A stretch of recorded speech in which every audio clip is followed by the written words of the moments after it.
संघात्मक संविधान का दूसरा प्रमुख तत्व संविधान की सर्वोपरिता, अर्थात देश में कोई सरकार सर्वोपरि नहीं है, कोई शक्ति सर्वोपरि नहीं है। सबसे जो प्रमुख शक्ति है वो देश का सबसे बड़ा कानून संविधान है।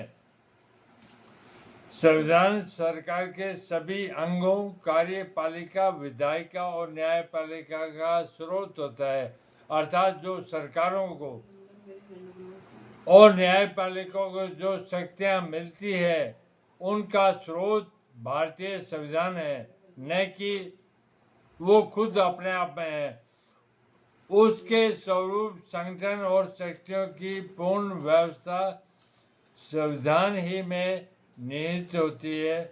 संविधान उनके कार्य क्षेत्र की सीमा का निर्धारण करता है, अर्थात संविधान ही केंद्रीय, राज्य और न्यायपालिका की सीमाओं को निर्धारित करता है कि किस सीमा तक उनको अपना कार्य करना चाहिए, जिनके भीतर ही वे कार्य करती है। जो सीमा संविधान ने इन तीनों के लिए बनाई, उसी सीमा के अंतर्गत भीतर है कि ये तीनों शक्तियाँ कार्य करती है।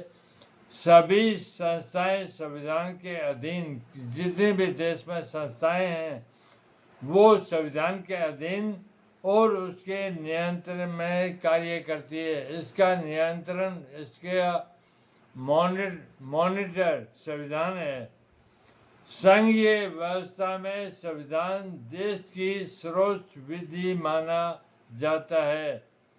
प्रोफेसर हियर के अनुसार संघीय सरकार के लिए संविधान की सर्वोपरिता अति आवश्यक है और उसके सुचारू रूप से कार्य करने के लिए संविधान का लिखित होना भी आवश्यक है।